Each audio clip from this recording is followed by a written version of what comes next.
Bab 23. Maafkan aku. Sudah terlambat. Semuanya sudah terlambat.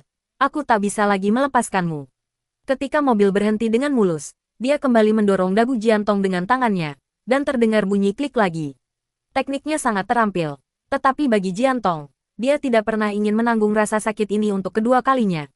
Set, jangan bicara. Nanti sakit. Sebuah suara lembut berbisik di telingaku selama kamu bersikap baik dan berhenti berpikir untuk melarikan diri. Jiantong, bukankah kamu selalu ingin menikah denganku? Selama kamu bersikap baik, aku akan tetap bersamamu seumur hidupku, oke? Angin dingin sepertinya bertiup, dan wanita dalam pelukan pria itu menggigil dan gemetar. Bulu kuduknya merinding di lehernya yang terbuka. Rasa takut yang mendalam terpancar dari matanya yang jernih. Dia menggigit bibir bawahnya yang pucat dengan keras untuk menahan jeritan ketakutan yang hampir keluar dari tenggorokannya. Namun, dia tidak bisa mengendalikan rasa dingin yang menjalar dari dalam dirinya. Dan dia gemetar ketakutan dalam pelukan pria itu. Hari itu, ketika Shen Xiujin menyadari bahwa wanita itu berusaha melarikan diri, ketika dia akhirnya mengerti bahwa dia telah sepenuhnya jatuh cinta pada wanita di pelukannya, ketika dia menyadari bahwa dia tidak bisa lagi pergi, tidak bisa lagi melepaskan pria ini, yang sama sekali tidak mengerti tentang cinta seperti anak TK, menggunakan cara yang paling bodoh dan salah untuk mempertahankan wanita itu di pelukannya. Ini menjadi pertanda rasa sakit yang memilukan yang harus dia tanggung di masa depan. Selama dia bersikap baik, rasa sakit itu akan berhenti. Kedengarannya begitu sederhana, apa alasan dia untuk tidak melakukannya? Kamu tidak perlu pergi ke Only Love. Kenapa? Wanita itu mengerutkan bibirnya beberapa kali, tetapi akhirnya menelan pertanyaan yang terdengar seperti protes. Selama kau bersikap baik, itu tidak akan sakit lagi, Mem. Proyek-proyek yang sedang kau kerjakan saat ini, semua yang berhubungan dengan Only Love, sebaiknya diserahkan kepada orang-orang yang kau percayai, Vivian itu tidak buruk. Pria itu menyarankan lagi, tapi ada beberapa orang yang benar-benar sulit yang tidak bisa ditangani Vivian secara naluriah. Ia ingin membantah. Ungkapan selama kau bersikap baik, aku tidak akan pernah memperlakukanmu seperti itu lagi terngiang di benaknya. Ia dengan hati-hati menundukkan kepala dan menggigit bibirnya dengan pasrah. Jiantong, jangan melawan. Itu sia-sia, semuanya percuma, dia tidak akan melepaskanmu, kau tidak akan pernah bisa meninggalkan kota ini. Jangan melawan, dia akan membuat rahangmu terkilir. Aku mengerti. Kepala kecil itu tertunduk, dan anak itu mengangguk patuh. Tapi mengapa aku begitu enggan menerima ini? Matanya sedikit merah, dan akhirnya dia tidak bisa menahan diri. Kenapa aku bahkan tidak bisa pergi ke Only Love lagi? Kultivasinya masih belum cukup. Dalam frustrasinya, dia tidak bisa menahan diri untuk tidak berbicara dengan Shen Er di sini. Aku tidak bisa melarikan diri. Tawa kecil terdengar dari atas. Mata gelap pria itu tertuju pada kepala hitam di depannya. Di mana dua perlu khawatir tentang hal-hal cinta sejati. Jika Vivian tidak bisa menangani sesuatu, laporkan padaku, dan aku tentu akan membantumu mengatasinya. Suaranya yang dalam terdengar dari atas. Kau hanya perlu tetap di sisiku. Seperti selama 20 tahun terakhir, cintai aku sepenuh hati, tambahnya dalam hatinya. Selama kau baik. Senyum tanpa suara terukir di bibirnya. Tawa getir keluar dari bibirnya. Selama kau baik. Apa sebenarnya yang dia rencanakan? Sambil menoleh keluar jendela mobil, dia teringat bagaimana dia diseret dari lobi kantor ke dalam mobil dan dibawa ke Donghuang sehari sebelumnya. Tetapi pria itu tidak menyentuhnya. Malam itu, dia menghitung mundur detik-detik hingga fajar. Tanpa diduga, ketika tiba waktunya untuk berangkat kerja, dia kembali membawa wanita itu ke dalam mobilnya. Tiang-tiang lampu di luar jendela bergerak cepat di belakang kami. Saat aku menonton dengan terkejut, dia berseru, "Jalan ini tidak menuju ke rumah keluarga Shen." Ia belum selesai berbicara ketika sebuah beban menimpa pundaknya. Sebuah pelukan hangat menyelimutinya. Memang, suaranya yang dalam membawa aroma rumput segar dan sedikit nikotin. Napasnya menyentuh telinganya. Mulai hari ini, kau akan tinggal di rumah keluarga Shen. Aku membawamu pulang, tambahnya dalam hati. Dan karena pikiran ini, aku membawamu pulang. Riak bergejolak di hatinya yang tenang. Gelombang emosi yang diam-diam muncul di dalam dirinya. Rumahnya. Dengan dia tinggal di sana, benar-benar rumah. Untuk pertama kalinya, saya merasa seperti di rumah sendiri. Dan saya menantikan rumah tempat dia akan berada. Di masa lalu, setiap kali wanita ini memasuki rumah besar itu, dia merasa masalah ini telah datang lagi. Betapapun acuh tak acuh atau tidak menyukainya kehadiran wanita itu di rumah besar keluarga Shen, wanita ini selalu tidak tahu malu. Dia berpura-pura tidak mengerti perintahnya untuk pergi dan dengan keras kepala tetap tinggal di rumahnya. Dia sedang bekerja di ruang kerjanya, sementara dia dan Wei Ming berjemur di halaman. Kadang-kadang, ketika dia lelah, dia akan bangun dan berjalan ke jendela Prancis, di mana dia akan melihatnya di halaman. Celananya digulung dan sepatunya dilepas. berbaring telentang di halaman tanpa sedikit pun kesopanan atau kelembutan yang diharapkan dari seorang gadis. Dengan berpikir seperti itu, ingatannya menjadi sangat jelas. Dia bahkan mulai menantikan hari-hari yang akan datang. Namun wanita di sampingnya berpikir berbeda. Bahunya sedikit bergetar. Rumah keluarga Sen menyimpan begitu banyak kenangan tentang dirinya dan dia. Kenangan tentang dirinya dan Xia Weiming dan sekarang, dia akan tinggal di sini. Bibirnya bergetar, berubah menjadi pucat pasi. Dia sangat ingin melarikan diri. Aku, Dong Huang baik-baik saja. Aku sudah terbiasa tinggal di sini. Kini, bahkan perlawanannya pun tampak begitu tak berdaya dan lemah. Bersikap baiklah, dengarkan aku. Rumah besar ini bahkan lebih besar. Sore hari nanti, aku akan meminta para pelayan membuatkanmu kue Black Forest. Ada buku-buku di ruang kerjaku. Kamu bisa mengambil buku, duduk di halaman, dan menikmati teh sore sambil berjemur di bawah sinar matahari. Tapi bukan itu yang dia inginkan. Pindah ke tempat yang menyimpan begitu banyak kenangan itu. Tidak bisakah aku nakal lagi? Sebuah suara berwibawa mengucapkan beberapa kata dengan lembut. Wanita itu menegang. Tangannya yang berada di paha mengepal. Setelah sekian lama, perlahan-lahan, ia melonggarkan cengkeramannya.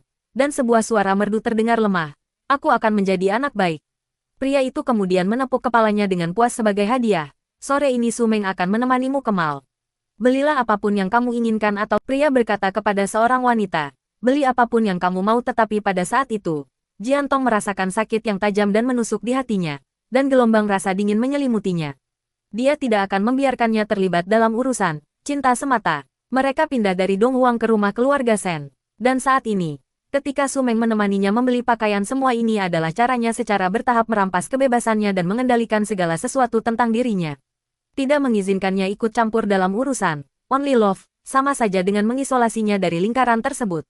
Memindahkannya ke rumah keluarga Sen adalah cara untuk membatasi kebebasan pribadinya. Dengan mengajak Su Meng menemaninya berbelanja di mall, dia sengaja memperlakukannya seperti burung dalam sangkar. Kemarahan terpendam membuncah di dalam diriku. Bersikap baiklah. Sebuah suara dingin terdengar dari atas tepat pada saat yang dibutuhkan. Dalam amarah yang meluap, Jian Tong tiba-tiba tersadar dan gemetar hebat. Ia dengan paksa menekan amarahnya yang terpendam. Percuma saja, orang ini tidak akan membiarkanmu pergi. Dan apapun yang kamu lakukan tidak akan mengubah apapun. Melawan hanya akan membuatmu lebih menderita. Pokoknya apapun yang kita lakukan, percuma saja. Jian Tong, jangan memprovokasinya lagi.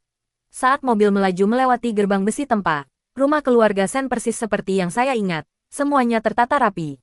Ia tak kuasa menahan diri untuk menoleh ke belakang. Melalui jendela belakang, ia melihat gerbang besi tempa hitam itu menjauh ke kejauhan. Perlahan menutup dari kedua sisi ke arah tengah. Mulai hari ini, tempat ini akan menjadi sangkar emasnya. Menutup mata dan menyembunyikan air mata di matanya, ia menoleh dan melihat Jian Tong yang bertingkah baik lagi. Dia sedang melihat keluar jendela, dan pria itu sedang menatapnya. Secerca rasa bersalah terlintas di matanya yang sipit dan berbentuk seperti burung phoenix. Maafkan aku, Xiao Tong. Dia benar-benar tidak tahu metode apa yang bisa dia gunakan untuk menjaga wanita ini tetap di sisinya untuk membuat hatinya kembali seperti 3 tahun yang lalu, ketika dia hanya memiliki dirinya di hati dan matanya. Sekalipun dia mengurung dan memenjarakannya, dia tidak akan melepaskannya. Dalam sekejap, kilatan gila dan kejam muncul di mata gelapnya. Maafkan aku mencintaimu, aku tidak akan pernah melepaskanmu. Tuan, Anda sudah kembali. Pintu mobil terbuka, memperlihatkan sosok Butler Xia yang sudah tua namun tetap bersemangat. Namun, suara Butler Xia tiba-tiba terhenti begitu pintu mobil terbuka. Matanya yang berkabut tampak melotot, dan wajah tuanya yang kaku tampak pucat pasi. Tuan, apa yang dia lakukan di sini? Suara Butler Xia akhirnya tidak lagi kaku saat dia menatap Jian Tong di dalam mobil dengan gigi terkatup dan menanyainya. Bagaimana mungkin dia bisa berada di sini? Bagaimana bisa Anda membawanya ke sini, Pak? Disinilah Wei Ming tinggal sejak kecil, dan tempat ini tidak boleh didatangi oleh wanita ini. Rambut perak kepala pelayan tua itu menjuntai hingga ke dahinya, di mana urat-uratnya terlihat jelas. Dia berjuang untuk menekan amarah yang meluap dalam dirinya. Sebagai kepala pelayan tua yang telah melayani keluarga Sen selama beberapa generasi, ia berusaha sekuat tenaga untuk menahan diri. Pikirannya hampir saja meledak, tetapi ia masih berhasil mempertahankan sedikit kewarasannya. Tuan, bagaimana mungkin Nona Jian ada di sini? Ketika nama Nona Jian disebutkan,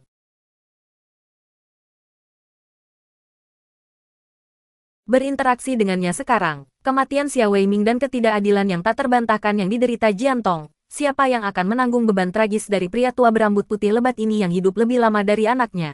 Aku tidak mau tinggal di sini. Wanita di dalam mobil itu memecah keheningan untuk pertama kalinya. Pria di luar mobil itu tampak terkejut.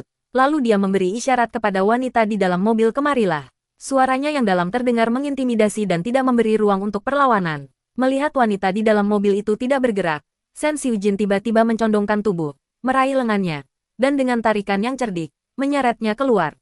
Semuanya terjadi begitu tiba-tiba sehingga Jiantong berteriak ah, bahkan sebelum dia sempat berpikir. Saat ditarik keluar dari mobil, dia kehilangan keseimbangan. Dan detik berikutnya, sebuah lengan yang kuat dan panas mencengkeram pinggangnya. Kemudian, sebuah suara dingin terdengar di atasnya. Jika Butler Xia tidak bersedia tinggal di rumah besar ini, dia bisa mengemasi barang-barangnya dan kembali ke sisi kakeknya hari ini. Tentu saja, saya juga akan memberinya pensiun yang cukup besar. Jika Butler Xia tidak bersedia kembali ke sisi kakeknya, pensiun ini akan cukup bagi Butler Xia untuk menikmati masa tuanya dengan nyaman. Berdebar, terkejut, Butler Xia tiba-tiba mendongak dan berkata, "Tuan, Anda salah paham. Saya hanya penasaran mengapa Nona Jian tiba-tiba muncul di sini. Saya terkejut dengan kemunculan Nona Jian yang tiba-tiba. Saya tidak bermaksud apa-apa. Benarkah begitu?" Sebuah suara berat melontarkan pertanyaan itu perlahan dan dengan sengaja. Punggung Butler Xia basah kuyup oleh keringat. Tatapan di atasnya bagaikan pisau tajam, mampu menembus hatinya. Ia memaksakan diri untuk mengangguk dan berkata, "Tenanglah, Tuan. Kami, keluarga Xia, telah setia kepada Tuan kami selama beberapa generasi. Dan hal pertama yang harus dipelajari oleh anggota keluarga Xia adalah mengikuti etika profesional seorang pelayan. Terlepas dari apakah ada ketidaknyamanan antara saya dan Nona Jian, saya akan menjunjung tinggi pengembangan diri seorang pelayan dan memperlakukan Nona Jian dengan sopan." Butler Xia membungkuk, dan meskipun dia tidak bisa melihat ekspresi Shen Xiujin, seluruh tubuhnya tegang dan dia sangat gugup. Dia hanya menghela napas lega ketika tatapan di atasnya menghilang. Tidak jelas apakah Shen Xiujin benar-benar mempercayai kata-kata Butler Xia. Dia melirik Butler Xia dengan acuh tak acuh dan berkata, "Sebaiknya kau tepati janjimu." Meskipun mengatakan itu, dia sudah merencanakan dalam hatinya untuk mencari pengganti Butler Xia. Namun, keluarga Xia telah melayani keluarga Shen selama beberapa generasi. Jika kita dengan gegabah mengganti pelayan Xia mempertimbangkan ikatan antara tuan dan pelayan yang telah berlangsung selama bertahun-tahun. Shen Xiujin menatap lelaki tua di depannya, yang masih bugar tetapi menunjukkan tanda-tanda penuaan. Pelayan Xia telah mengurus kehidupan sehari-harinya sejak ia masih kecil. "Kemarilah ke ruang kerjaku dalam 10 menit, katanya, lalu mengajak Jiantong masuk ke ruangan. "Baik, Tuan." Butler Xia mempertahankan sikap membungkuk dan hormatnya hingga langkah kaki di belakangnya berhenti. Baru kemudian ia perlahan menegakkan punggungnya yang tua, membelakangi rumah.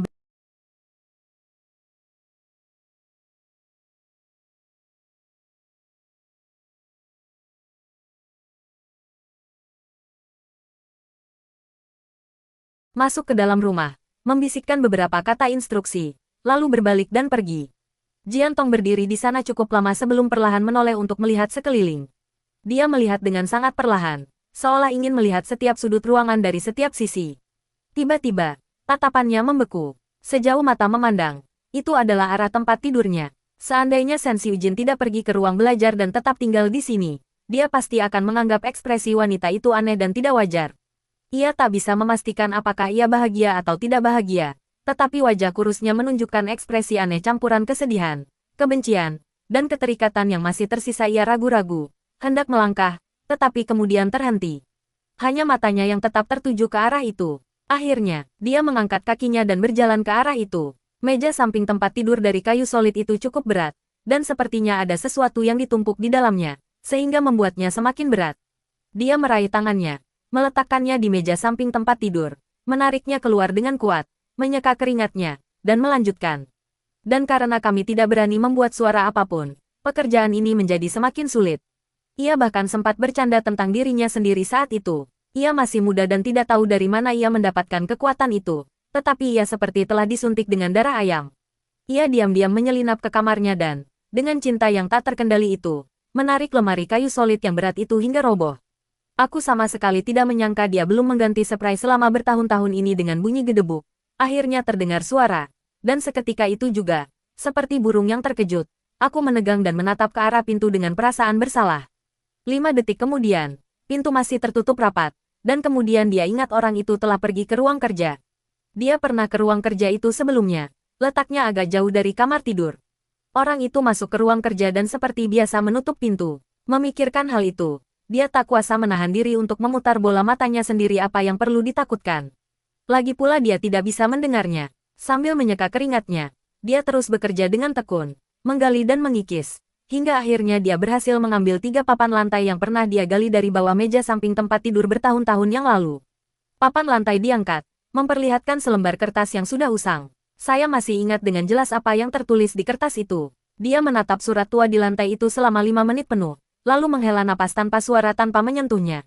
Aku menertawakan kesombongan masa mudaku. Aku mengejek ketidaktahuanku sendiri bahwa aku dengan bodohnya bersekongkol melawan takdir. Pada akhirnya, aku dipenjara. Hatiku padam. Cintaku yang keliru menghancurkan hidupku. Dia memejamkan mata. Air mata mengalir di wajahnya. Menertawakan dirinya sendiri karena mencintai orang yang salah dan menghancurkan hidupnya. Dia mengangkat tangannya, menyeka air matanya, dan wajahnya kembali tenang dan tak terganggu. Seolah-olah semua yang baru saja terjadi hanyalah fata morgana. Dia dengan hati-hati memasang kembali ketiga papan lantai itu. Lalu dengan sedikit usaha, mendorong meja samping tempat tidur kembali ke tempatnya. Biarlah surat itu tetap di sini suatu hari. Ketika keputusasaan melanda diriku dan tak ada lagi harapan akan kebebasan, maka aku akan berhenti berjuang dan membakar semuanya hingga menjadi abu. Pria itu menghabiskan sepanjang hari sibuk di ruang belajar, dan setelah makan siang, bersinar terang, langit biru, dan bahkan angin membawa aroma bunga yang samar. Dalam keadaan linglung, ia merasa seolah-olah telah kembali ke masa lalu.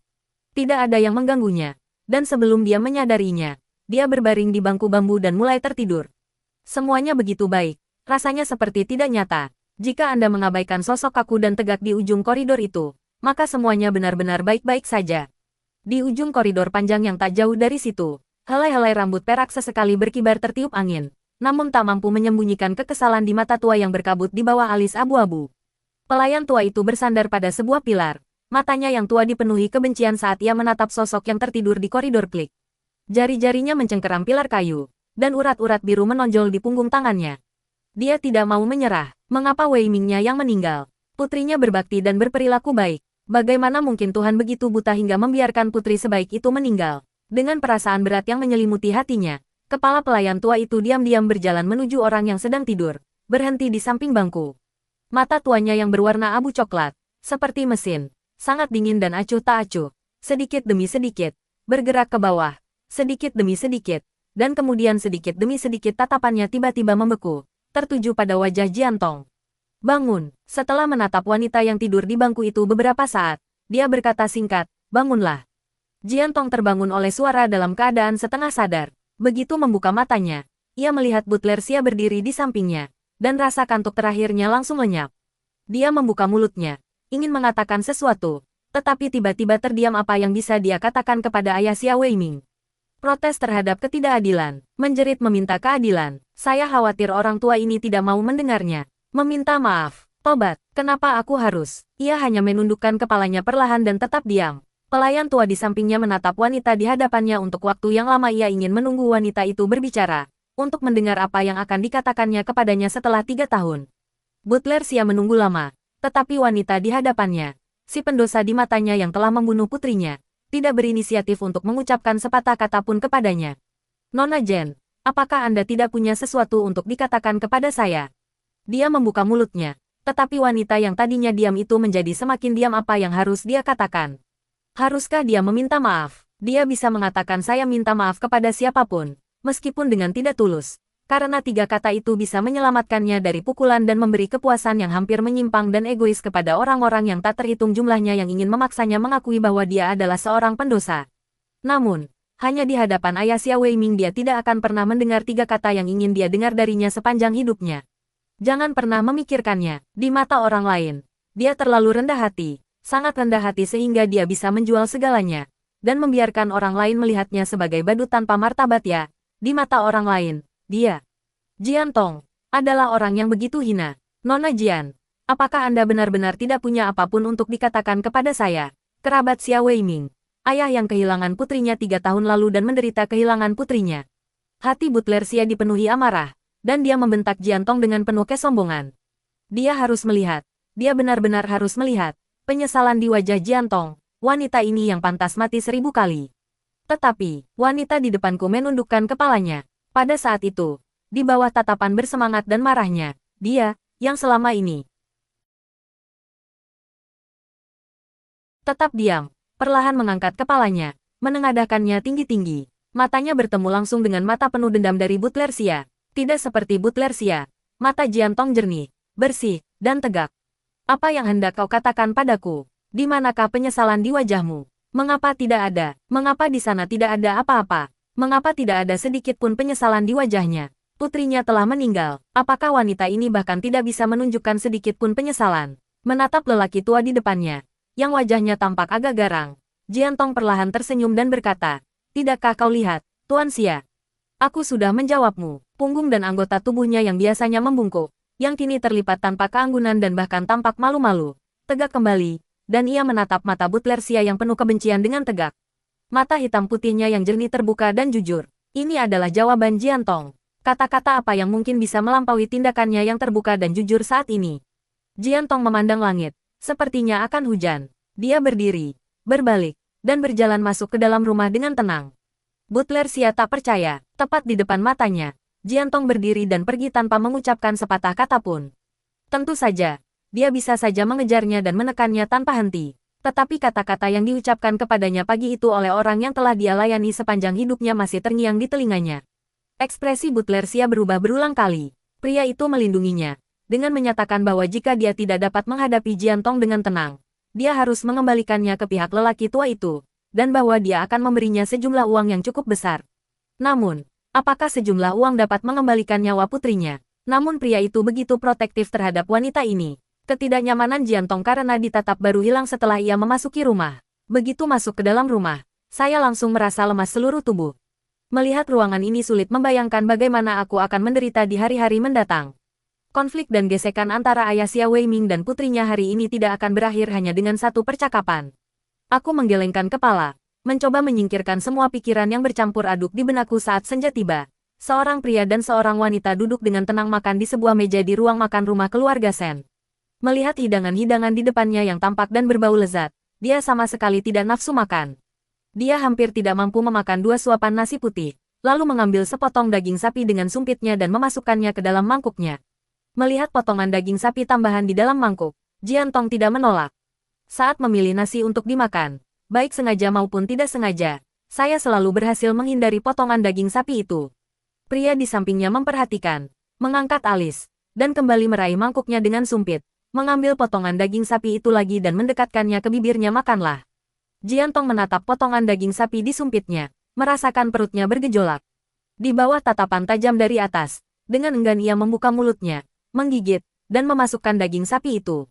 Dia mengunyahnya beberapa kali dengan asal-asalan, tetapi tidak mengunyahnya dengan benar, lalu mencoba menelannya utuh. "Aku tidak keberatan mengunyah makanan untukmu sendiri dan menyuapimu dari mulut ke mulut."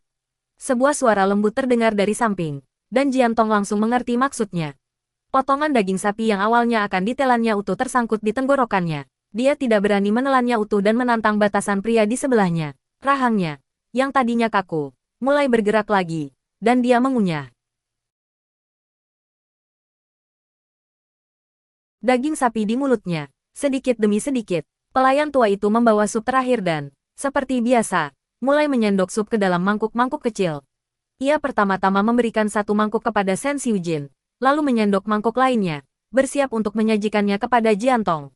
"Tunggu sebentar." Suara seorang pria terdengar tenang dari samping. Sen Xiujin mengambil tisu dari meja, menyeka mulutnya, dan dengan jari-jarinya yang ramping, merebut mangkuk kecil sup dari tangan Butler Xia. "Dia tidak makan daun bawang," ucapnya dengan suara rendah. Tangannya bergerak cepat dan terampil untuk memisahkan daun bawang dari sup. Tanpa mendongak, dia dengan santai memberi instruksi kepada pengurus rumah tangga.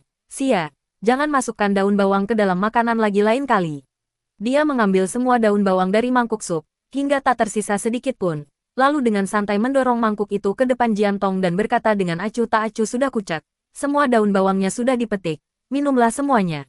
Di dunia ini, mungkin hanya Sen Xiujin yang mampu mengubah kata-kata keprihatinan menjadi perintah. Butler Xia berdiri di samping, otot rahangnya menegang, dan tangan yang semula rapi di belakang punggungnya kini terkepal. Dia mengingat detail terkecil sekalipun dengan sempurna. "Jadi bagaimana dengan Wei Ming? Sebenarnya, Wei Ming itu siapa? Apakah Wei Ming masih ada di hati Anda, Tuan? Jika bahkan Tuan Lian pun tidak mengingat Wei Ming, bukankah Wei Ming akan sangat menyedihkan?"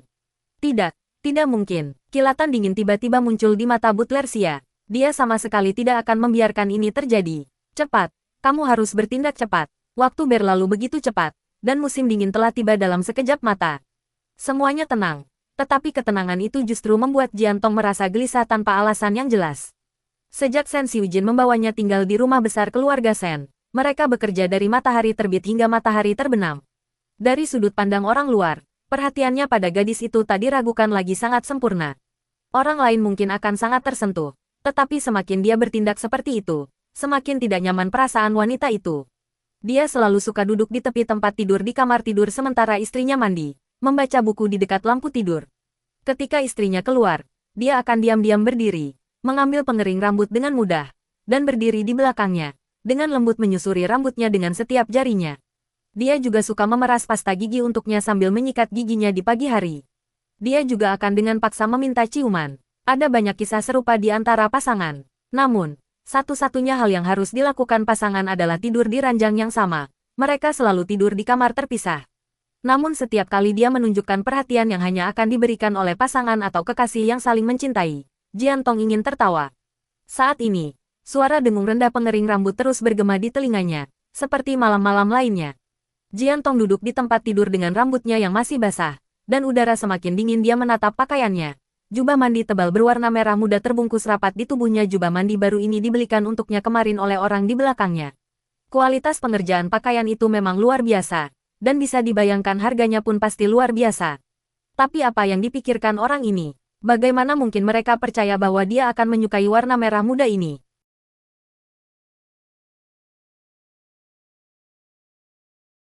Menggelikan. Jadi, apa ini sebenarnya? Selesai, katanya pelan, tanpa sadar menolak perhatian dan setiap gerak-geriknya. Saat ia berkata ayo kita lakukan, Jiantong sudah sedikit menoleh ke samping. Pria di belakangnya menyipitkan mata gelapnya. Gerakan kecilnya yang tanpa sadar itu telah mengkhianati pikiran terdalamnya. Apakah dia begitu menolak pendekatannya? Kekecewaan. Aku merasa sangat buruk. Ada juga sedikit rasa penyesalan yang tak terungkapkan. Hanya dia sendiri yang paling tahu apa yang dia sesali. Sesuai instruksi, saya mematikan pengering rambut dan meletakkannya. Dia mendengar suara gemerisik dari tempat tidur. Dia menoleh dan, sedetik kemudian, mengulurkan tangan dan meraih wanita yang hendak pindah ke sisi lain tempat tidur. Mari kita menikah. Tiba-tiba, pria itu angkat bicara, membuat semua orang terkejut. Jiantong terkejut, melihat ke udara di depannya. Ia sejenak berpikir bahwa ia sedang berhalusinasi. Namun, tangan yang berada di belakangnya itu berada di bahunya. Suasana di sekitarnya sangat sunyi. Saking sunyinya hingga Jiantong merasa kedinginan. Rasa merinding yang sunyi menjalar di sekujur tubuhku seperti aliran listrik. Dan akhirnya, aku gemetar hebat. Untuk waktu yang lama, dia tidak menoleh, tetapi hanya menatap dingin ke udara di depannya. Dan berkata dengan suara serak, aku hanyalah seorang pembunuh, tidak pantas untuk Tuan Sen yang terkenal. Setelah mengatakan itu, dia segera berbaring dengan pakaian lengkap, menarik selimut menutupi tubuhnya, berbalik, membelakangi orang di belakangnya, dan mengecilkan bahunya di bawah selimut, hanya menyisakan setengah kepalanya yang terlihat. Perlawanannya terlihat jelas. Pria di samping tempat tidur, tangannya masih terentang di udara, menyipitkan mata ke arah punggung wanita di tempat tidur. Kau juga bilang kau tidak pernah menyakiti Xia Weiming. Bagaimana jika aku bilang aku mempercayaimu? Untuk pertama kalinya, Sen Xiujin yang angkuh menundukkan kepalanya yang sombong. Mata gelapnya tetap tertuju pada sosok di atas ranjang. Dia ada di sana, menunggu. Ketegangan tanpa disadari terpancar di mata gelapnya. Tidak, aku membunuh Xia Weiming. Aku seorang pembunuh. Dia masih tidak berbalik, masih membelakanginya. Matanya menatap kosong ke udara. Tetapi air mata mengalir di wajahnya di tempat yang tidak bisa dilihat pria itu. Dia menggigit bibirnya keras-keras, menahan isak tangis di tenggorokannya. Dia tidak akan pernah membiarkan pria itu mendengar suara tangisannya sedikitpun. Air mata yang tertahan, penindasan yang terpendam, menggigit bibir dalam diam. Terlambat. Kepercayaanmu tak ada gunanya. Dia telah menunggu terlalu lama untuk mendapatkan kepercayaannya. Begitu lama hingga dia putus asa. Sen Xiujin, kau telah menunggu begitu lama tanpa mempercayaiku. Karena kau sudah menolak untuk mempercayaiku, maka teruslah menolak untuk mempercayaiku sepenuhnya. Ketika hatinya terasa seperti padang pasir, dia datang untuk mengatakan kepadanya bahwa dia bersedia mempercayainya. Sudah larut malam, Tuan Sen, sebaiknya Anda kembali tidur, kata Jiantong. Pria itu berdiri di samping tempat tidurnya, menatap kosong ke arah wanita di seberang sana, yang membelakanginya, merasakan campuran emosi yang aneh seolah-olah sebagian hatinya telah dicabut. Dia sudah tidak peduli lagi bagaimana pria itu memandangnya. Aku tidak peduli dengan ketidakpercayaannya. Dan aku juga tidak lagi peduli dengan kepercayaannya.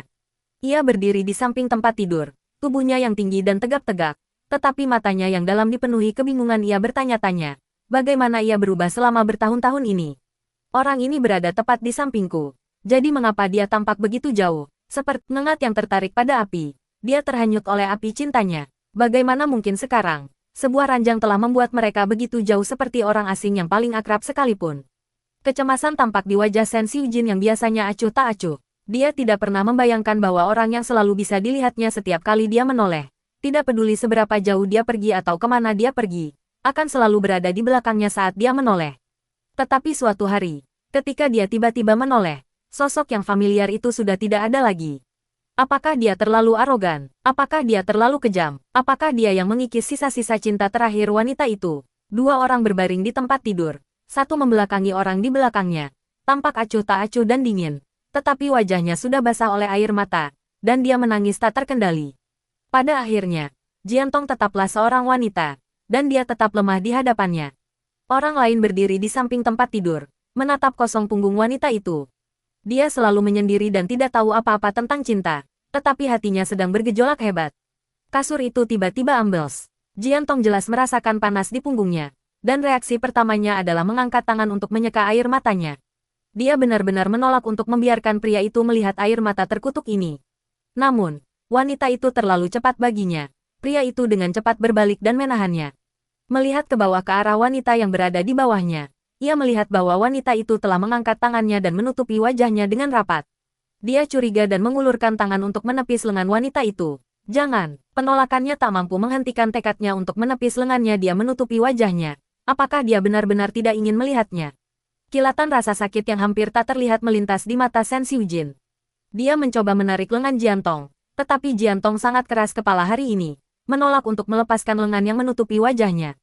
Shen Xiujin menjadi tidak sabar. Dia tiba-tiba meraih pergelangan tangan Jiantong dengan kedua tangan, menggunakan gerakan cerdik dan tak terduga untuk menarik lengannya ke bawah, sambil berteriak, "Lihatlah wajahku!" Dia akhirnya menarik lengannya menjauh, lalu terdiam kaku. Tatapannya hampir terasa nyata, karena ditatap olehnya. Jiantong dengan canggung memalingkan kepalanya dan memiringkan kepalanya ke samping. Dia menatap kosong wanita di bawahnya. Bulu matanya yang basah dan matanya yang masih kering. Tiba-tiba muncul rasa sakit hati bercampur dengan kegembiraan tersembunyi. Kau menangis. Dia menangis. Apakah itu berarti bahwa di balik penampilan luarnya yang acuh tak acuh, di balik fasadnya yang kaku, jauh di lubuk hatinya, dia masih peduli padanya? Jiantong menggigit bibirnya. Ini tidak ada hubungannya denganmu. Air mataku bukan untukmu. Inilah yang ingin dia sampaikan kepadanya.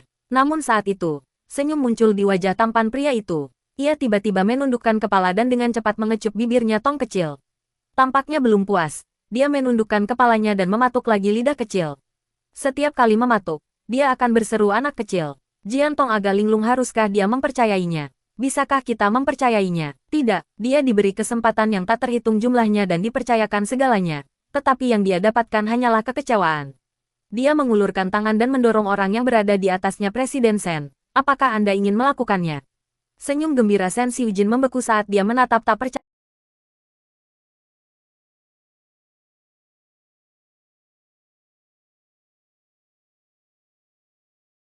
Seorang pelacur dan kliennya, dia mengulurkan tangan dan menarik selimutnya, lalu merobek celana piyamanya. Sebuah lengan, seperti ular, melilit leher Shen Xiujin, membuat Jiantong tampak lebih memikat dari biasanya.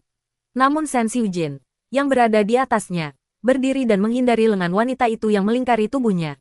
Jiantong, seperti ular, menyangga tubuhnya di atas spray dan duduk, melilitkan dirinya di sekeliling Shen sambil terkekeh. Presiden Shen, apakah Anda tidak mau? Shen Xiujin menatap tak percaya pada Jiantong yang kini memesona dan sama sekali asing di hadapannya. Secerca rasa iba muncul di matanya. Jiantong menggertakkan giginya. Meskipun ia sangat sensitif, ia dapat dengan jelas merasakan rasa sakit di matanya. Tapi apa penyebab rasa sakit di matanya? Apakah itu untuknya? Tidak. Pelaku yang mendorongnya selangkah demi selangkah ke dalam keadaan tidak manusiawi ini tidak lain adalah Presiden Shen, yang saat ini sedang menatapnya dengan ekspresi sedih. Tapi bagaimana dengan perasaan menyesal itu? Terserah, kata Jiantong sambil tertawa mengejek diri sendiri. Presiden Shen ia melingkari tubuhnya seperti ular. Lengan rampingnya melingkari lehernya. Ia berlutut di atas ranjang. Tangannya melingkari lehernya. Kepalanya sedikit mendongak. Tuan Sen, Anda adalah sugar daddy saya. Saya masih berhutang ratusan juta kepada Anda. Tuan Sen berbaring di tempat tidur. Bukankah itu menyiratkan bahwa Anda punya kebutuhan? Pada saat itu, ia memaksa dirinya untuk membuang jiwanya, untuk membuang sisa-sisa terakhir rasa malunya. Sambil menggoda pria di hadapannya seperti seorang penggoda, ia berulang kali mencuci otaknya sendiri dalam pikirannya, tidak apa-apa, tidak apa-apa, semuanya akan baik-baik saja. Di matanya, kau sudah serendah lumpur, jadi apa pedulimu? Jika dia mau, Jiantong, kau bisa menjadi lebih rendah lagi. Apa yang perlu ditakutkan? Kau sudah pernah di penjara, lebih baik menyerah saja dan menderita. Mungkin dia merasa wanita itu terlalu rendah derajatnya, sehingga kehilangan minat sama sekali.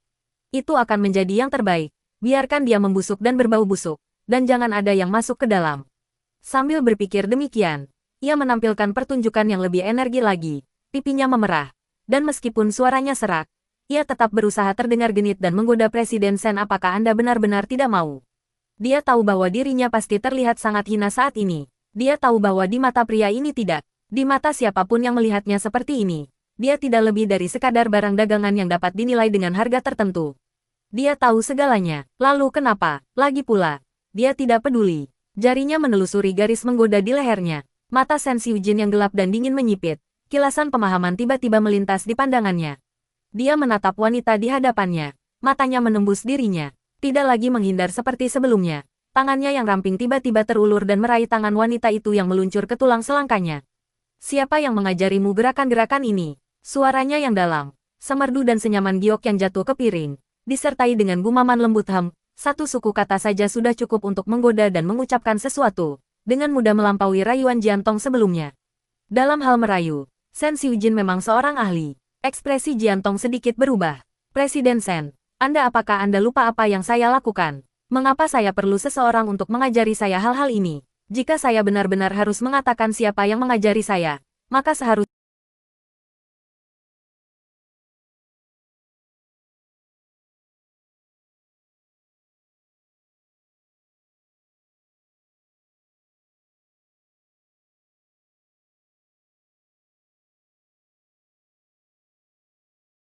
gerakanmu terlalu canggung. Jika Anda bersikeras bahwa orang yang sering mengunjungi Istana Kaisar Timur itulah yang mengajari Anda, maka yang bisa saya katakan hanyalah bahwa dia tidak kompeten. Jiantong tampak benar-benar terkejut. Sen Xiujin akan menceritakan lelucon kotor seperti itu. Kau tahu apa itu menggoda? Kata pria itu dengan keanggunan yang tak tertandingi, sambil memainkan jari-jarinya. Ayo, tiba-tiba ia mengulurkan tangan dan menariknya berdiri. Jiantong merasa pusing dan kehilangan orientasi. Ketika ia sadar, ia sudah berada di pelukan pria itu, berbaring di atas tubuhnya. Ayo, aku akan mengajarimu. Sensasi dingin ujung jarinya menyentuh kulitnya, dan sedikit rasa dingin merambat dari ujung jarinya.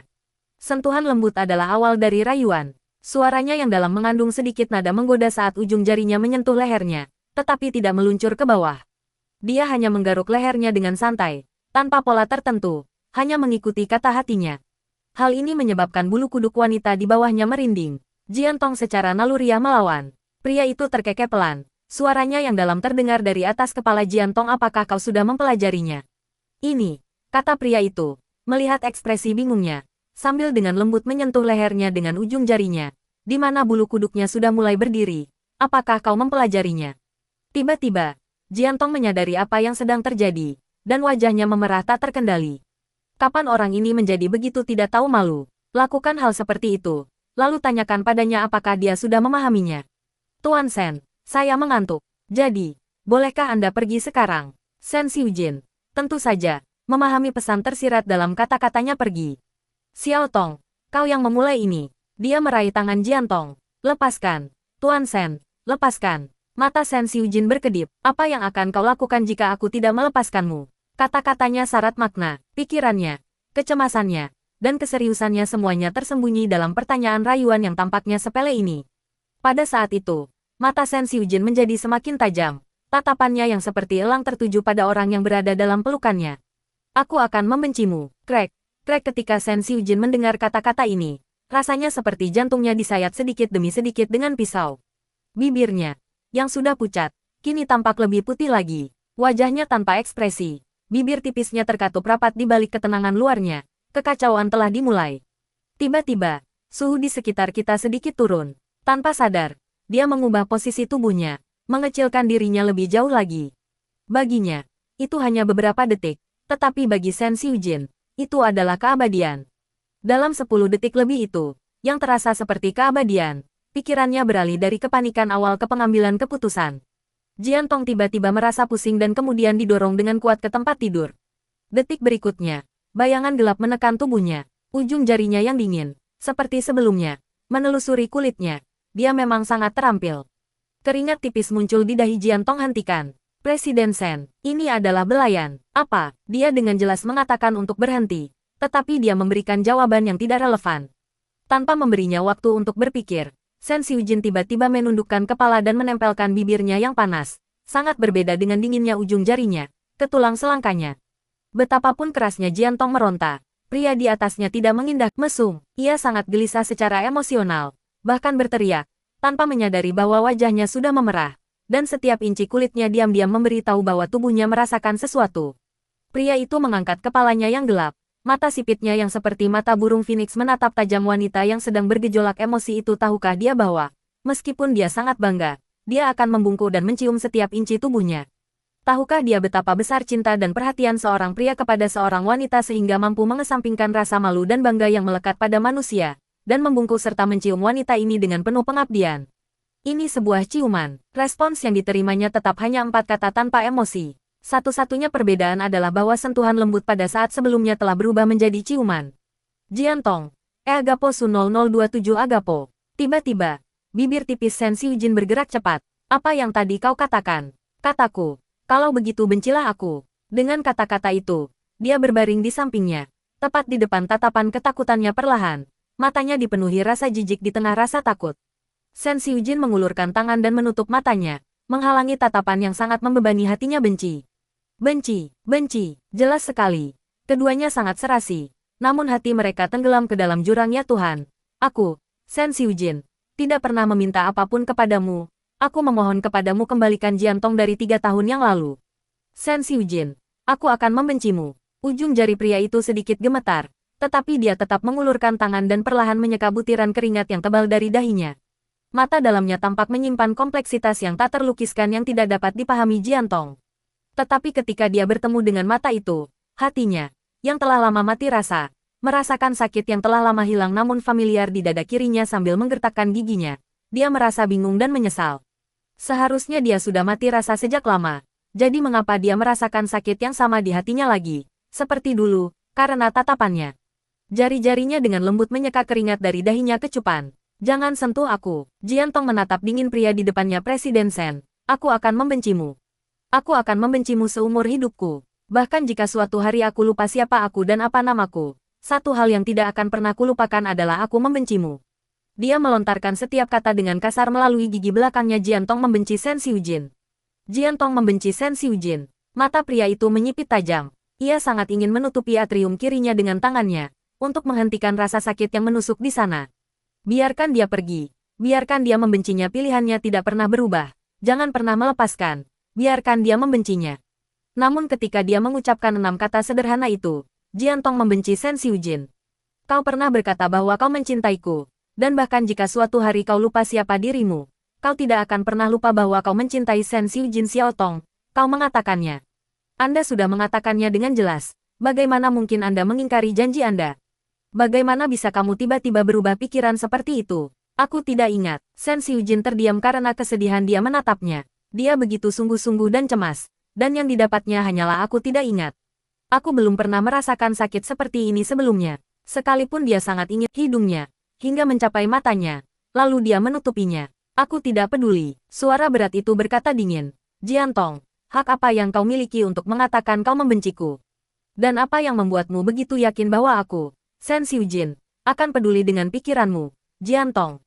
Kata-kata dingin, diucapkan tanpa ampun, masing-masing sangat kejam. Tapi dia tidak punya pilihan lain. Jian Tong, aku hanya tertarik padamu sebagai pribadi. Apapun yang kau pikirkan, simpan saja untuk dirimu sendiri. Saat Jian Tong mendengarkan kata-kata Shen Xiujin yang dingin dan kejam, hatinya tetap terasa sakit. Matanya tertutup oleh tangan besar pria itu, sehingga ia tidak bisa melihat rasa sakit yang begitu hebat, hampir meluap, di mata gelap pria itu. Pada saat itu, Campuran emosi yang kompleks muncul di matanya, penyesalan, kejengkelan, dan permohonan, tetapi lebih dari segalanya, ada kebencian yang terpendam dan mendalam, kebencian terhadap dirinya sendiri. Tiba-tiba, dia berguling, turun dari tempat tidur, membungkuk, dan mengangkat wanita itu ke dalam pelukannya. Ah, tiba-tiba terangkat ke udara. Dia berteriak, Shen Xiujin, apa yang kau coba lakukan sekarang? Shen Xiujin, turunkan aku. Shen Xiujin, aku tidak mau jadi gila bersamamu. Tanpa mengucapkan sepatah kata pun, pria itu mengangkatnya ke dalam pelukannya dan melangkah ke kamar mandi. Kemudian dia melemparkannya ke dalam bak mandi. Gerakannya tidak terlalu lembut, tetapi dia juga tidak benar-benar menyakitinya. Terlambat, dia melemparkannya ke dalam bak mandi. Senyum dingin terukir di bibir tipisnya saat dia menatapnya dengan saksama. Dalam perburuan ini, akulah pemburunya, dan kaulah mangsanya. Apa yang kukatakan, itulah yang berlaku. Jian Tong membenci Shen Xiujin. Sekalipun dia lupa siapa dirinya seumur hidupnya, dia tidak akan pernah lupa bahwa dia membencinya karena segala sesuatu tidak dapat diubah. Karena dia akan membencinya seumur hidupnya, maka biarkan dia membencinya. Aku benci, benci, benci. Akan lebih baik jika dia membencinya sampai akhir zaman. Itu akan menjadi hal terbahagia bagi Shen Xiujin sepanjang hidupnya, hanya karena jika ini satu-satunya cara untuk terjerat dengannya seumur hidup, maka dia akan menerima kebenciannya dan senang menerimanya. Mendengar itu, wajah Jian Tong pucat pasia. Siapa yang memberinya keberanian dan kepercayaan diri? Di hadapannya, dia bukan siapa-siapa. Shen Xiujin berjongkok dan mengulurkan telapak tangannya ke arah Jian Tong. Wanita itu mencoba menghindar, tetapi dia meraih tangannya. Dia mendongak tiba-tiba. Mata gelapnya menembus pandangan wanita itu selama lebih dari 20 tahun. Aku selalu mampu mencapai apa yang kuinginkan. Dengan bunyi klik yang tajam, Jian Tong tersentak. His, dia mendongak dan menatapnya dengan menantang orang gila ini. Melihat ke betisnya lagi, dia melihat bekas 5 jari di kulitnya. Bukankah sudah kubilang, berperilaku baik, dan kamu akan lebih sedikit menderita. Aku membencimu. Dia telah menyebutkan kalimat ini beberapa kali hari ini. Terserah. Shen Xiujin mengucapkan 3 kata itu dengan acuh tak acuh, lalu dengan cekatan menyalakan air panas dan membasuh seluruh tubuhnya. Saya bisa, matanya penuh tekad. Dia membuka mulutnya dan menggigit bahunya dengan keras. Otot yang digigit dan berdarah itu berkontraksi, tetapi tidak menghindar. Shen Xiujin, kamu orang gila. Dia menjerit dan meraung. Tetapi suaranya yang serak membuat jeritan itu terdengar semakin melengking. Bang, dunia berputar di sekelilingnya, dan dia terlempar ke tempat tidur. Ketika dia membuka matanya, wajah yang familiar berada tepat di depannya. Orang itu berdiri di samping tempat tidurnya, menatapnya dengan mata tertunduk. Tidurlah, katanya, hanya mengucapkan 2 kata. Sikap keras kepala Jian Tong tetap tak tergoyahkan. Ia menopang tubuhnya di atas kasur, cepat-cepat bangun, meraih tangannya, dan bergegas turun dari tempat tidur. Pria di sampingnya tidak segera menghentikannya. Meskipun kakinya terasa sangat sakit, dia tetap bergegas dan merangkak menuju gerbang dengan tergesa-gesa.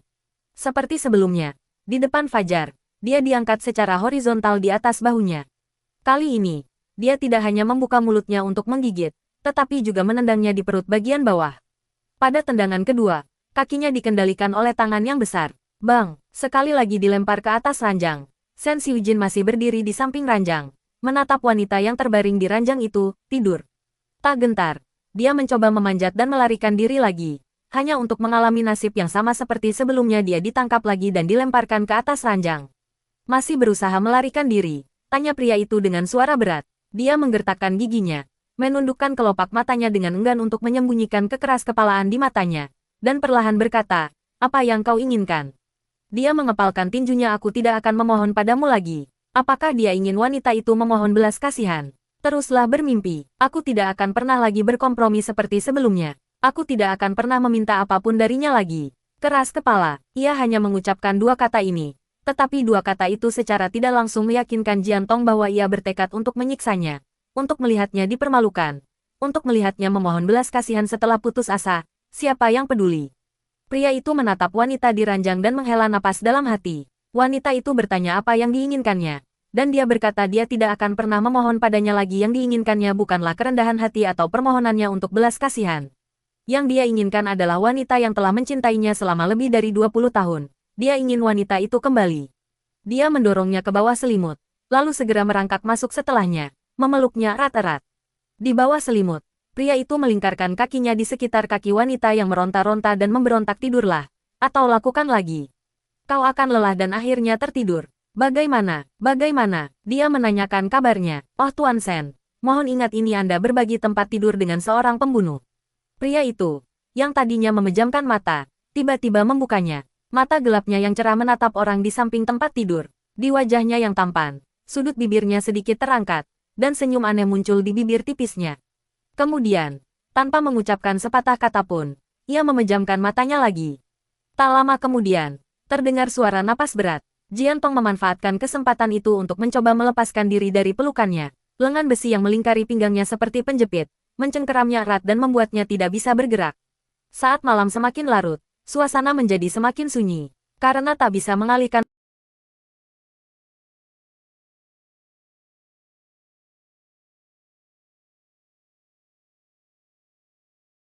Lama daripada waktu yang dia habiskan bersamanya. Ini sungguh ironis. Pada akhirnya, apakah ini kasus takdir yang dangkal tetapi kasih sayang yang dalam? Atau takdir yang dalam tetapi kasih sayang yang dangkal? Entah itu yang pertama atau yang kedua. Satu hal yang pasti hubungan ini adalah keterikatan karma. Ya, nasib yang tragis. Hubungan yang penuh kesialan ini sebaiknya segera berakhir. Sambil berpikir demikian, perlahan ia mengulurkan tangan yang masih agak bebas. Dan perlahan-lahan, ia mencondongkan tubuh ke arah leher panjang pria di sampingnya. Dan perlahan-lahan, ia meraih lehernya. Mungkinkah jika ia mencubitnya dengan keras, ia bisa memutuskan hubungan mereka yang penuh kesialan.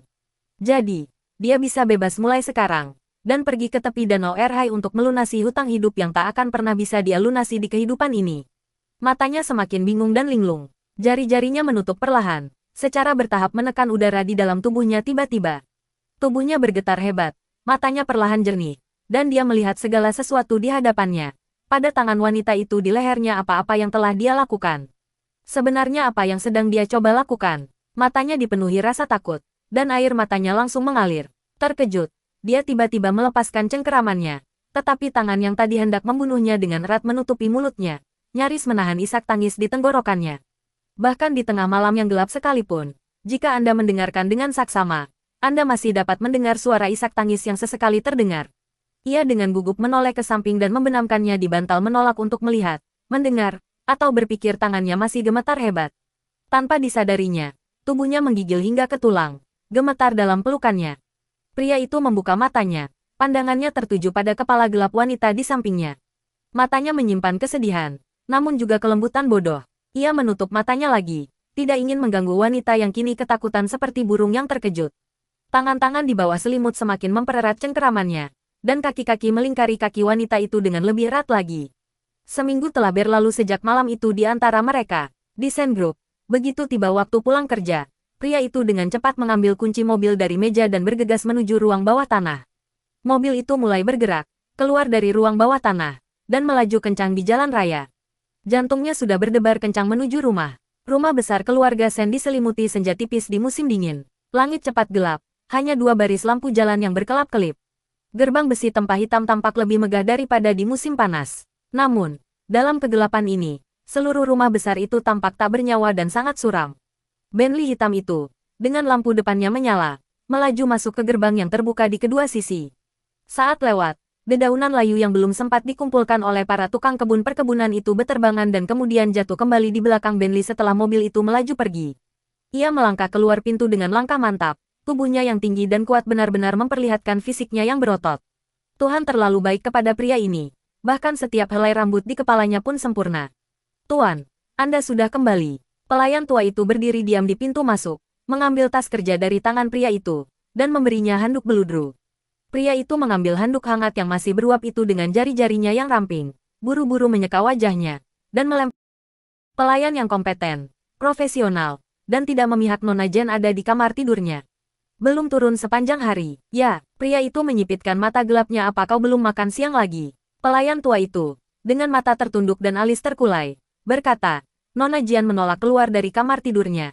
Jadi saya harus mengantarkan makan siang ke pintunya. Pria itu mengangguk. Wajah tampannya menegang. Bawakan makan malam ke pintu kamar tidur dalam 10 menit. Dia memberikan instruksi singkat, lalu bergegas naik ke lantai atas. Dia berjalan ke pintu kamar tidur, melirik makanan di troli makanan di dekat pintu. Alisnya sedikit berkerut. Tidak makan lagi. Dia mengangkat tangannya dan mengetuk pintu, tetapi tidak ada respons dari dalam. Dia tidak terkejut. Memang sudah seperti ini selama seminggu terakhir. Dia mengulurkan tangan dan meraih kenop pintu, menekannya ke bawah, lalu mendorongnya hingga terbuka. Saat pintu terbuka, Apa yang dilihatnya membuat jantungnya hampir copot dari dadanya. Ekspresinya berubah drastis. Jiantong, turun sini. Dia berteriak. Wanita itu duduk di ambang jendela. Kakinya menjuntai di luar jendela. Bergoyang maju mundur. Mendengar suara pria di belakangnya, dia menggerakkan kepalanya dan menoleh ke belakang. Nak kecil, bersikaplah baik, turunlah. Wajah tampan Shen Xiujin menunjukkan kecemasan saat ini. Wanita itu menoleh ke belakang. Tetapi setelah hanya sekali melihat, dia memalingkan kepalanya kembali tanpa menunjukkan ekspresi gembira atau marah, membelakanginya. Kakinya masih menjuntai di luar jendela, bergoyang maju mundur, sama sekali mengabaikan kata-katanya. Dia melangkah dan mendekat dengan hati-hati. Wanita yang duduk di dekat jendela itu tidak melakukan gerakan yang aneh, yang sedikit menenangkan Shen Xiujin. Wanita itu tampaknya tidak berniat bunuh diri. Dia memeluk pinggangnya erat-erat, mengangkatnya, dan melemparkannya ke atas ranjang. Kau tahu betapa berbahayanya apa yang baru saja kau lakukan. Jiantong sedikit mengangkat kepalanya, bibirnya bergerak, dan dia hanya mengucapkan 3 kata menyenangkan. Seru, Shen Xiujin sangat marah. Kau pikir itu lucu? Apa kau tahu betapa berbahayanya itu? Kau bisa saja jatuh. Kau pikir itu lucu? Bagaimana kau bisa bercanda tentang hal seperti itu? Apakah ini sesuatu yang menyenangkan? Ini menyenangkan. Itulah yang dia katakan lagi. Kau, pria itu sangat marah hingga organ dalamnya terasa sakit. Dia dengan cepat meraih wanita itu dan menekan tubuhnya ke pahanya. Jiantong ditekan telungkup lalu kembali ke paha pria itu. Ketika dia merasakan hawa dingin di pantatnya, dia tidak sempat bereaksi sampai dia mendengar tamparan keras di telinganya. Baru saat itulah dia akhirnya mengerti apa yang sedang terjadi. Berhenti, berhenti sekarang juga, melihat sosoknya yang meronta-ronta, dan sedikit ungkapan mengapa kau memukulku. Dalam ekspresinya, amarah Shen Xiujin yang selama ini ditekan kembali berkobar, dan rasa dingin menyelimuti alisnya. Apakah kamu masih berani? Tiba-tiba, Jiantong merasakan perasaan yang sangat absurd dan aneh. Bukankah semua yang dipukul adalah anak-anak yang tidak patuh? Orang tua itu memukul anak tersebut, lalu meraih anak yang menangis itu dan bertanya apakah kamu berani melakukannya lagi? Aku bukan anak kecil, apa hakmu untuk memukulku? Tiba-tiba dia menatapnya dengan marah dan menanyainya. Apa? Aku salah menekan nomor. Alisnya yang panjang mencapai pelipisnya, dan ketika dia sedikit mengangkat salah satu alisnya, seluruh sikapnya dingin dan acuh tak acuh seperti giok, namun dia juga tampak sangat rasional. Namun di balik penampilan rasional dan ketukan di pintu kamar tidur Tuan, bolehkah saya masuk? Kedua orang di atas ranjang itu terkejut. Pria itu dengan cepat meraih selimut dan menutupi wanita di pangkuannya sebelum bergumam pelan dan berkata, masuklah. Pembantu rumah tangga tua itu mendorong troli makan ke dalam kamar tidur. Pintu kamar tidur tidak tertutup karena Shen Xiujin telah masuk dengan terburu-buru. Baru saja, kepala pelayan tua itu mendengar percakapan antara 2 orang di dalam kamar. Pelayan tua itu mendorong troli makanan ke samping tempat tidur tanpa menoleh ke kiri atau ke kanan.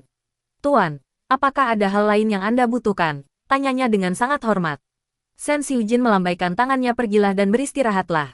Pelayan tua itu membungkuk dengan hormat, berbalik, dan pergi. Saat dia berbalik, wajahnya yang biasanya serius dan kaku berubah menjadi sangat ganas, dan tinjunya yang tergantung di sisi tubuhnya mengepal erat. Sebenarnya apa Wei Mingnya?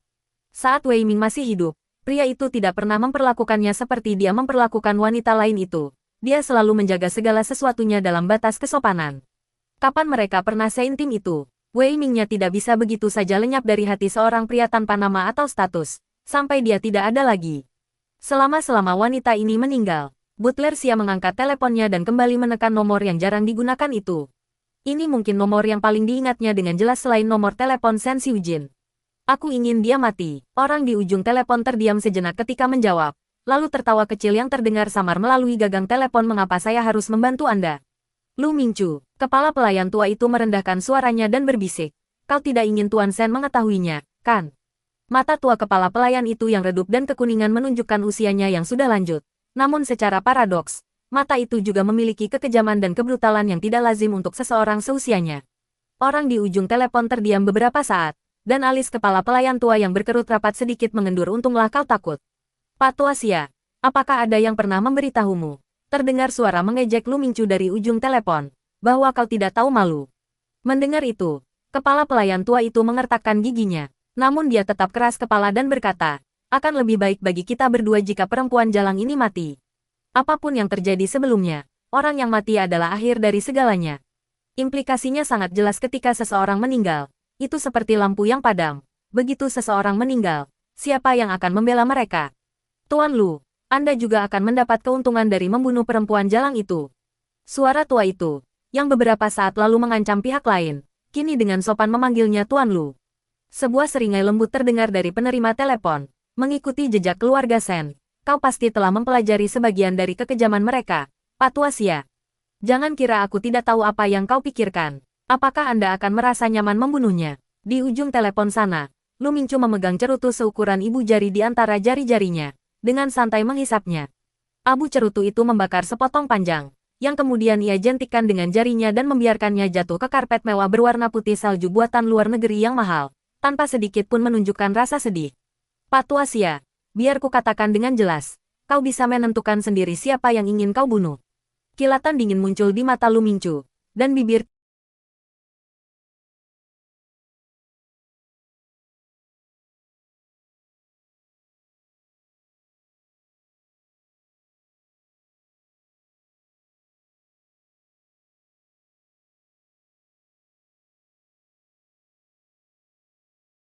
meninggal. Di sisi lain, tangan butler Xia yang memegang telepon bergetar hebat, dan hampir menjatuhkannya ke tanah. Dia menggenggam ponselnya erat-erat, matanya yang tua berkedip-kedip. Tentu saja aku tahu, perempuan jalang itu membunuh putriku satu-satunya. Putriku menderita begitu banyak penghinaan dan siksaan dalam hidupnya, dan sekarang dia sudah mati. Perempuan jalang itu hanya menjalani hukuman 3 tahun penjara. Hanya menjalani hukuman 3 tahun penjara. Lu Mingchu meninggikan suaranya dengan aneh, lalu mengulanginya dengan sangat pelan. Urat-urat di dahi butler Xia menonjol dan berubah kebiruan. Putriku meninggal, dan dia dibebaskan setelah menjalani hukuman 3 tahun penjara. Tuhan sungguh tidak adil, terlalu mudah baginya. Apakah itu terlalu mudah baginya? Tanya Lu Mingchu dengan nada lembut, bahkan lebih aneh dari sebelumnya. Seandainya dia tidak secara pribadi menyaksikan rekaman yang ditangkap oleh kamera pengawas itu, seandainya dia tidak tahu betapa buruknya wanita itu disiksa di sana, dan bagaimana dia menghabiskan 3 tahun di sana dalam keadaan ketakutan yang terus-menerus. Seandainya dia tidak menyuruh sopirnya membawanya ke sana karena penasaran pada hari dia dibebaskan dari penjara, dan melihatnya keluar dari pintu yang terbuka tampak bukan manusia maupun hantu. Seandainya dia tidak kemudian, secara kebetulan, menyaksikan penampilannya yang berubah drastis di kota malam Donghuang, di mana kebanggaan 3 tahun yang lalu telah hilang, digantikan oleh perjuangan untuk bertahan hidup yang menyedihkan dan pengecut.